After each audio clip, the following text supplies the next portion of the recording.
요한복음 3장 28절에서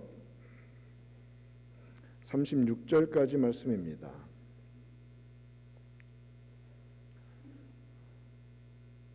교독합니다. 요한복음 3장 28절에서 36절까지 28절 제가 먼저 읽겠습니다. 내가 말한 바 나는 그리스도가 아니요 그의 앞에 보내심을 받은 자라고 한 것을 증언할 자는 너희니라. 신부를 취하는 자는 신랑이나 신랑의 음성을 듣는 친구가 크게 기뻐하나니 나는 이러한 기쁨으로 충만하였노라. 그는 흥하여야 하겠고 나는 쇠하여야 하리라 하니라. 위로부터 오시는 이는 만물 위에 계시고 땅에서 난 이는 땅에 속하여 땅에 속한 것을 말하느니라. 하늘로부터 오시는 이는 만물 위에 계시나니 그가 친히 보고 들은 것을 증언하되 그의 증언을 받는 자가 없도다. 그의 증언을 받는 자는 하나님이 참되시다는 것을 인쳤느니라. 하나님이 보내신 이는 하나님의 말씀을 하나니 이는 하나님이 성령을 한량없이 주심이니라. 아버지께서 아들을 사랑하사 만물을 다 그의 손에 주셨으니 함께 읽습니다. 아들을 믿는 자에게는 영생이 있고 아들에게 순종하지 아니하는 자는 영생을 보지 못하고 도리어 하나님의 진노가 그 위에 머물러 있느니라. 아멘. 요한복음 3장 28절에서 36절 말씀으로 오직 예수 그리스도만 이라는 제목으로 하나님의 말씀의 은혜를 함께 나누겠습니다. 예수님께서는 세례 요한에게 죄인들이 받는 회개의 세례를 받으시고 광야에서 마귀의 시험을 이기신 후에 공생애를 시작하셨습니다.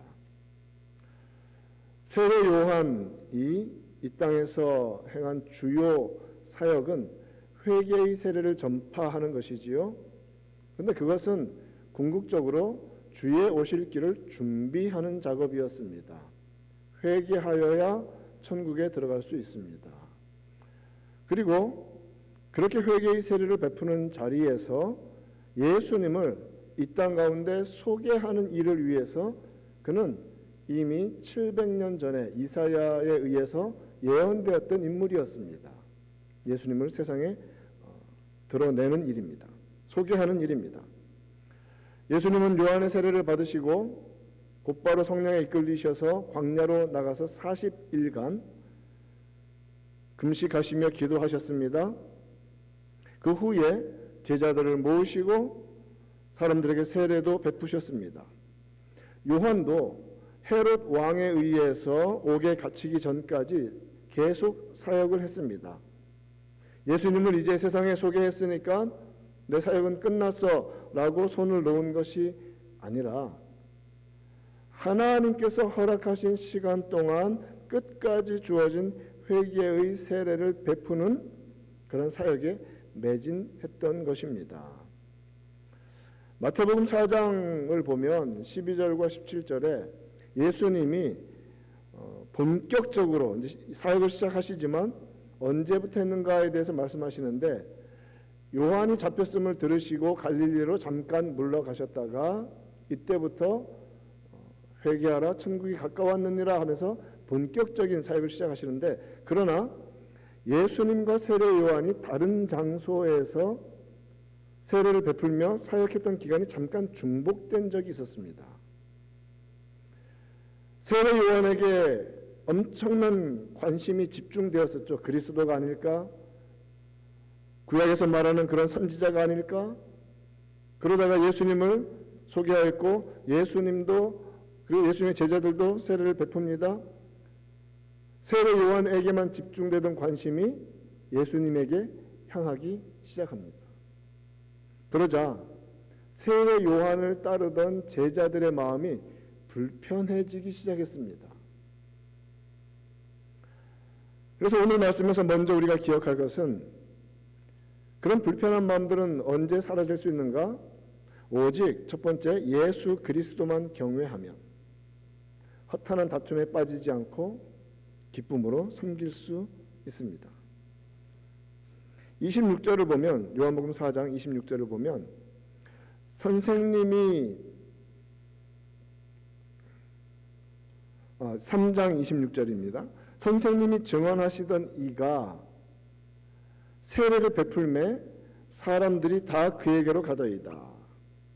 여러분 어떤 느낌이 있지 않습니까? 이 말 속에, 제자들의 말 속에 어떤 느낌입니까? 요한을 따르던 제자들은 예수님과 예수님의 제자들에 대해서 경쟁심을 느낀 거죠. 그래서 사람들이 다 그리로 옮겨가니까 질투심을 느끼는 겁니다. 아니 선생님한테 세례 받은 사람이었는데 이제는 그 사람이 선생님보다 더 인기가 좋습니다. 그들은 세례 요한의 가르침에 감명을 받고 세례 요한을 스승으로 모시고 따르던 제자들, 세례 요한의 제자들이었습니다. 시대적으로 구분을 한다면 예수님 오기 직전에 예수님을 소개한 이 세례 요한이야말로 구약의 마지막 선지자라고 해도 과언이 아닐 것입니다. 하지만 자기 스승한테 세례를 받은 사람이 더 유명해지고 사람들에게 인기를 더 끌자 세례 요한의 제자들 마음속에 무엇이 생깁니까? 시기와 질투의 마음이 생깁니다. 은근히 화도 났습니다. 믿음을 가지고 우리는 하나님의 일을 감당합니다. 그러나 인간은 믿음으로 나아가는 이 모든 일들 속에서도 하나님을 위해서 일을 하면서도 쉽게 빠질 수 있는 그 잘못된 모습이 바로 이러한 세례 요한의 제자들이 보여주는 모습 같은 겁니다. 경쟁심, 우월의식, 비교의식. 그러나 우리는 예수 그리스도께서 하나님의 아들이시며 유일한 구원자로서 그러므로 오직 예수 그리스도만 높이는 데에 우리 삶의 우리 믿음의 목적을 항상 바로잡아야 합니다. 예수님만 나타나야 합니다.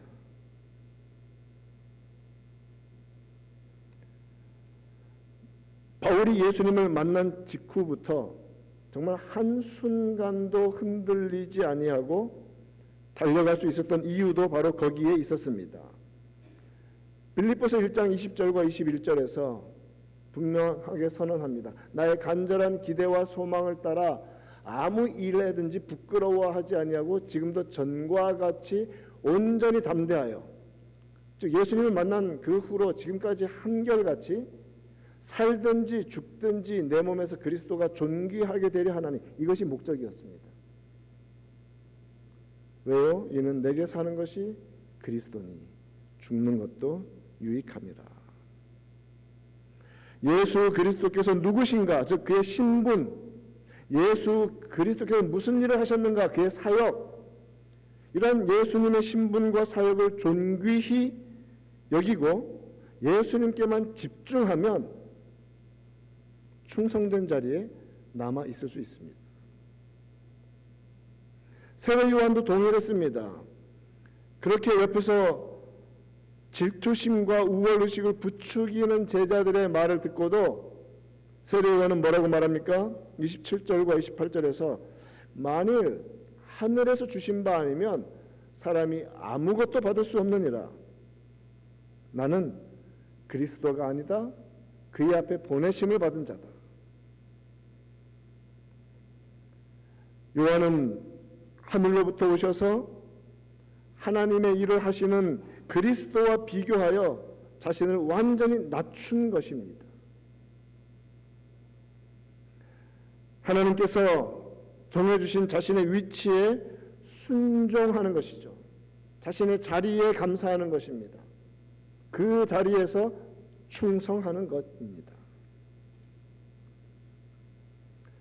예수님은 누구십니까? 이 땅에 오신 성자 하나님이십니다. 여러분 믿으십니까? 예수님은 하나님이십니다. 예수님은 누구십니까?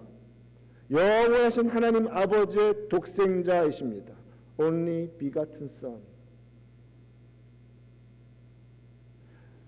예수님과 비교하여서 더 높임을 받거나 혹은 더 뛰어난 존재로 여겨지고 평가될 사람은 아무도 없습니다. 히브리서는 초반부에 그 사실을 아주 명확하게 선언해주고 있습니다. 히브리서 1장 4절에서 그가 즉 예수 그리스도께서는 천사들과는 비교할 수 없이 뛰어나신 분이십니다. 천사들은 예수님의 피조물일 뿐입니다. 영적 존재로 피조물일 뿐입니다. 훨씬 뛰어남은, 비교할 수 없이 뛰어남은 그들보다 더욱 아름다운 이름을 기업으로 얻으심이니. 왜요? 하나님의 독생자 아들이시니까. 비교 불가합니다. 또한 3장 5절과 6절에서는 모세와도 비교하는데, 모세는 하나님의 온 집에서 종으로 충성했습니다. 그러나 예수님은 누구십니까? 그리스도는 하나님의 집을 맡은 아들이십니다. 예수님은 하나님의 모든 권세와 영광을 물려받으실 상속자이고, 감사하게 우리는 그리스도와 함께 상속자 된 놀라운 신분에 부름받은 주의 백성인 줄 믿으시기를 바랍니다. 그리스도와 함께. 그리스도와 비교할 만한 존재는 없습니다.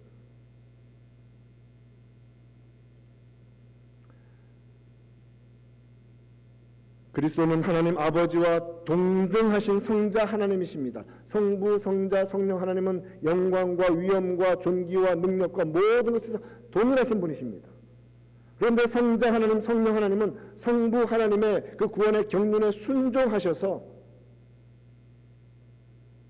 행하시고 사역하시고 구원의 역사들을 같이 합력하여 이루어 가시는 것입니다.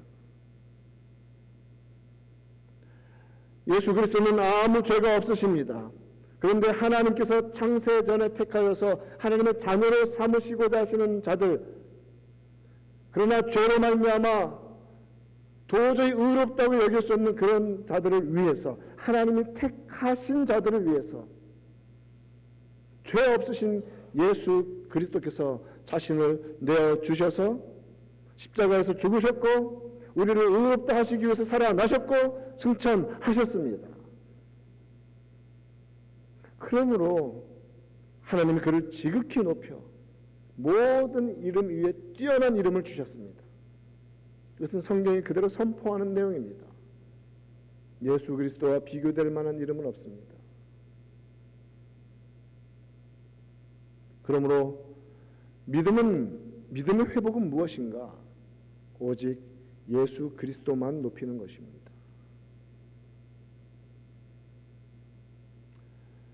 오직 예수 그리스도만 존귀히 여김받으시고 높아지는 것을 기뻐해야 합니다.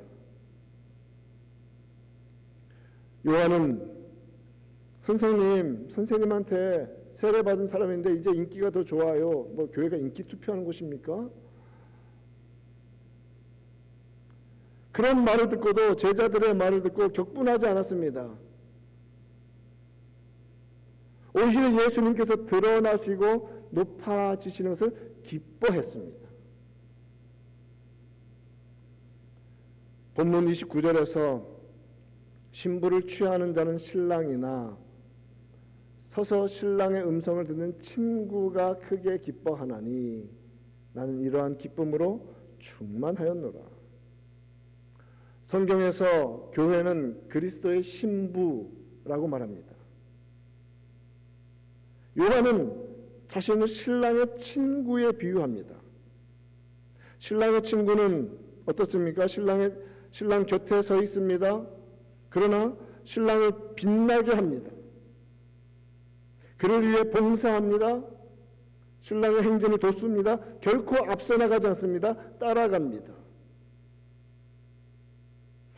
그 친구는 서서 신랑의 음성을 듣고 신랑의 지시를 받아 곁에서 시종을 듭니다. 신랑을 돕는 친구이든 신부를 돕는 친구이든 누구든지 결혼식에 온 사람들이 해야 할 일은 무엇입니까? 신랑 신부를 가장 돋보이게 만드는 일입니다. 그럼 여러분 그런 말들 들어보셨습니까? 민폐 끼치는 하객들, 어떻게 썼는지 신부보다 더 이뻐지고 싶어가지고 막 기를 쓰는 그런 거 있지 않습니까?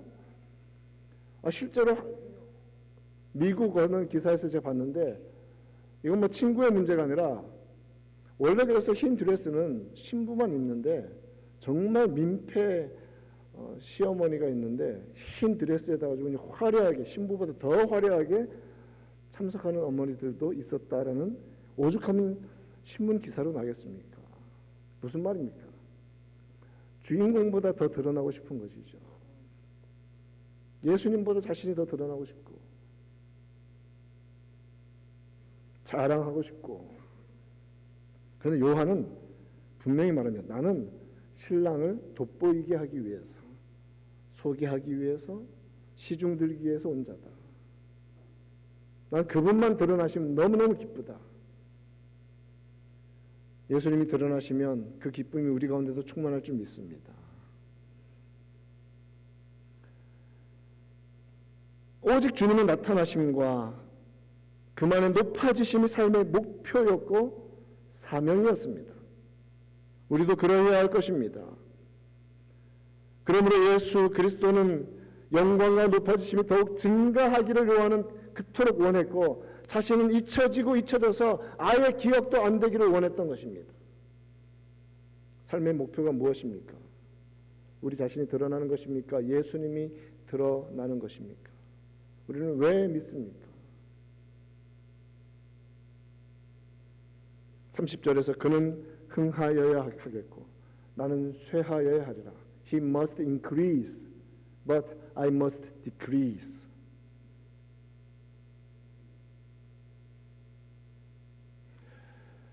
요한은 예수 그리스도께서 다스리시는 하나님의 나라의 터가 확장해가는 것을 보고 그토록 기뻐했습니다. 이것이 바른 신앙인의 태도입니다. 우리는 잊혀지고 쇠해지고 사라지고, 그러나 예수의 이름은 높아지고 예수님의 이름만이, 십자가 복음만이 전파되는데 집중해야 할 것입니다. 그것이 가장 큰 기쁨이 되어야 할 것입니다. 그리스도께서 존귀히 여김을 받으시면, 그런데 나는 흔적없이 사라지면 그것으로 만족하는 우리가 되기를 축원합니다.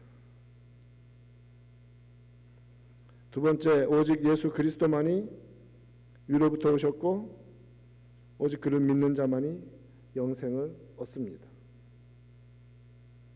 모든 인간은 예수님 외에 다 땅에서 난 자들입니다. 오직 그리스도만 하늘로부터 오신 분이십니다. From above, 위로부터 오신 분이십니다. 그렇기 때문에 그를 믿어야 born from above, 그 거듭남이 가능해지는 것입니다. 31절 말씀, 위로부터 오시는 이는 예수 그리스도시죠. 만물 위에 계시고요. 그분의 오리진이 위예요. 그렇기 때문에 모든 것 위에 계신 분이십니다. 그런데 이처럼 낮은 곳에 오신 것이죠. 그러나 땅에서 난 이들은 어떻습니까? 땅에 속하였다는 거예요. 땅에 속한 것을 말합니다. 하늘로부터 오신 주님은 만물 위에 계신 분이십니다. 이것이 그리스도의 신적 기원입니다. 여러분, 주님은 우리와 근본적으로 다르신 분이십니다. 그런데 우리와 같이 되신 분이십니다. 거기에 구원이 있습니다.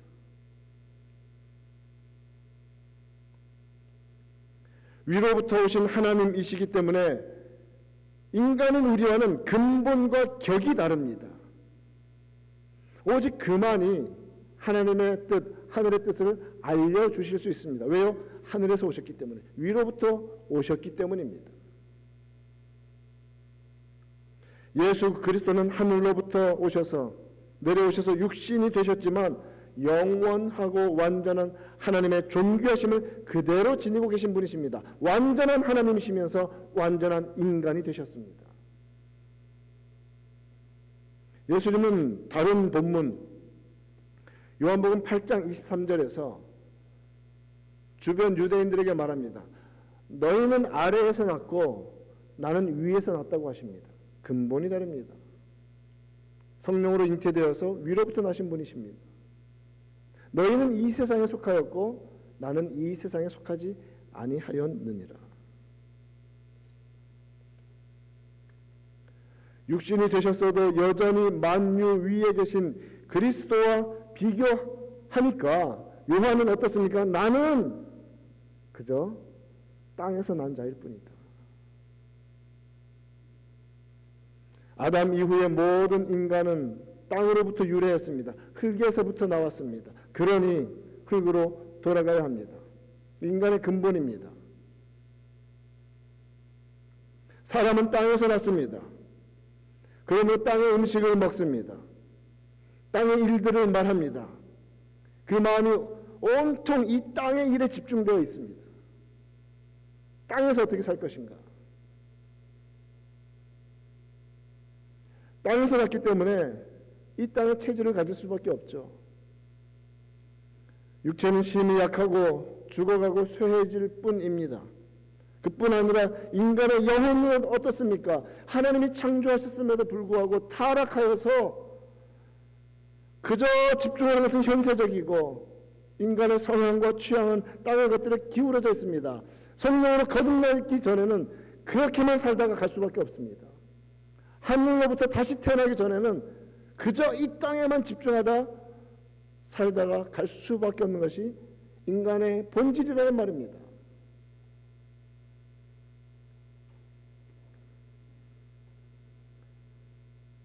비록 그리스도를 믿고 따르며 그를 의지하고 살아가는 성도라도 연약한 인간 질그릇에 불과합니다. 그런데 예수를 믿으면 근본적으로 다름이 생깁니다.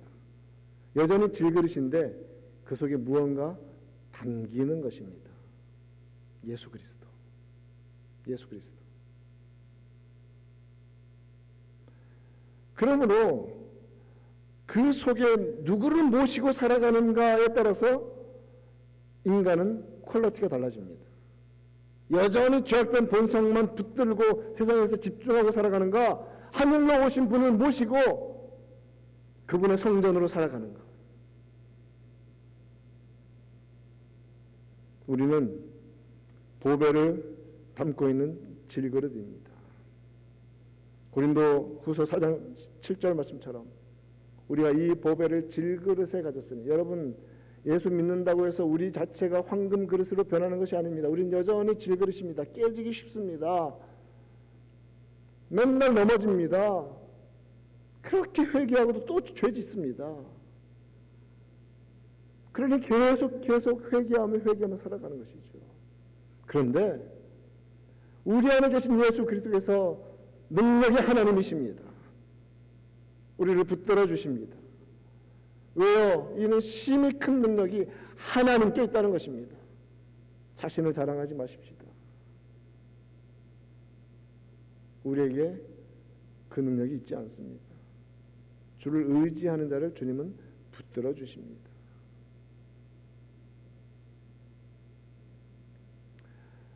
또한 오직 그리스도만이 하나님의 말씀을 하십니다. 왜요?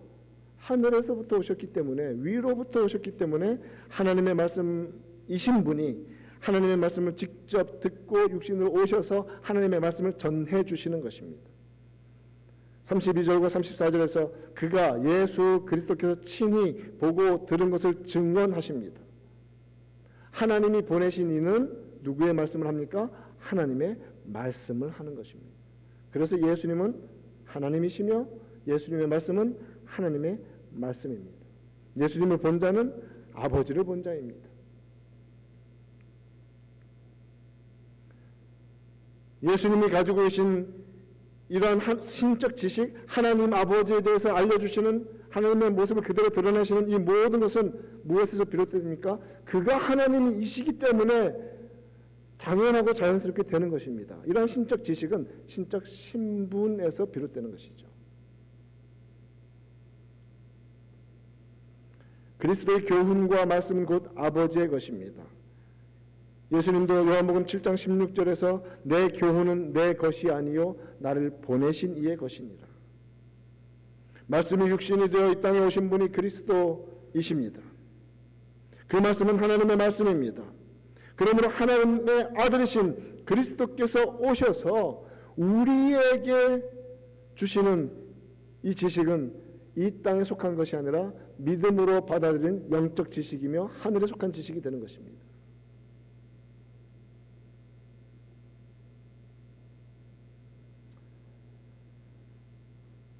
또한 그리스도는 영생과 영적 지혜의 근본이시며 오직 예수 그리스도를 통해서만 하나님과 하나님의 구원의 목적을 알 수 있습니다. 예수 외에는 구원을, 하나님이 세상을 어떻게 구원하셨는지를 알 방법이 없습니다. 오직 예수 그리스도. 그렇기 때문에 예수 그리스도를 믿는 자에게만 영생이 있습니다. 구원받을 만한 다른 이름을 우리에게 주신 적이 없습니다.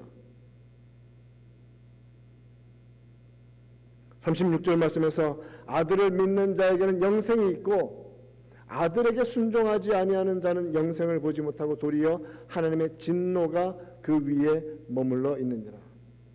제가 삶과 즉 생명과 죽음 사이에는 중간 지대가 없다는 말씀을 드렸습니다. 영생과 영벌 사이도 마찬가지죠. 그것이 생명이고 죽음이죠.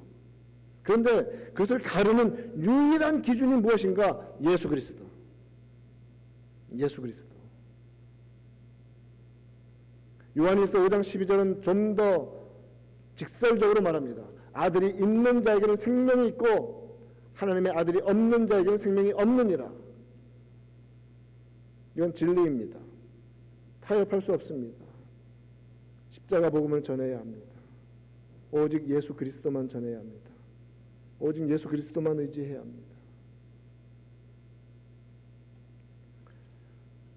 모든 진정한 참된 그리스도인의 특성은 무엇이냐? 공로가 우월한 자가 아니라 하나님의 아들을 믿는 자들입니다. 거기에 생명이 있습니다. 하나님의 아들을 믿고 놀라운 사실은 이 땅에서부터 우리는 영생을 누리는 것입니다. 하나님의 아들을 믿는 자에게만 그 아들 안에서 영생이 주어집니다. 그리고 이 영생의 보증, 개런티는 누가 하시는가? 성령께서 하십니다. 그러므로 그리스도만이 우리가 의지할 믿음의 대상이시며 영생과 영원한 죽음을 결정하는 유일한 기준이십니다. 교회의 머리가 되시는 분은 예수 그리스도이십니다. 45주년 거의 반백년을 하나님께서 지탱해 오신 헌스빌 한인 장로교회가 끊임없이 던져야 할 질문은 그것입니다. 우리는 예수님을 드러내고 있는가? 자랑하고 있는가? 예수님만 전하고 있는가? 예수의 진리로만 기준 삼아 살아가고 있는가? 그러한 질문이 끊임없이 교회 가운데 일어나기를 우리 구주 예수님의 이름으로 축원드립니다. 하나님 아버지 감사합니다. 오직 예수 그리스도만 존귀히 여김을 받으시기를 간절히 원합니다. 세례 요한이 자신은 낮아지고 낮아져서 흔적도 없을지라도 오직 그분만이 높아지시고 존귀히 여김을 원한다고 말했던 그 고백, 우리의 고백과 실제 삶이 되게 하여 주시옵소서. 45년 동안 그 긴 세월을 지키신 하나님의 은혜가 있었기에 교회가 지탱되어 있습니다. 주님, 예수 그리스도만, 교회의 머리 되신 예수 그리스도만 높아지는 교회 되게 하시고 결코 사람이나 사람의 어떠함이 드러나지 않는 교회 되게 하시며 그리스도의 진리 안에서 날마다 깨어지고 회개하며 날마다 온전해지고 십자가 복음으로만 살아가는 그런 교회 되도록 하나님 인도하여 주시옵소서. 예수님의 이름으로 기도합니다.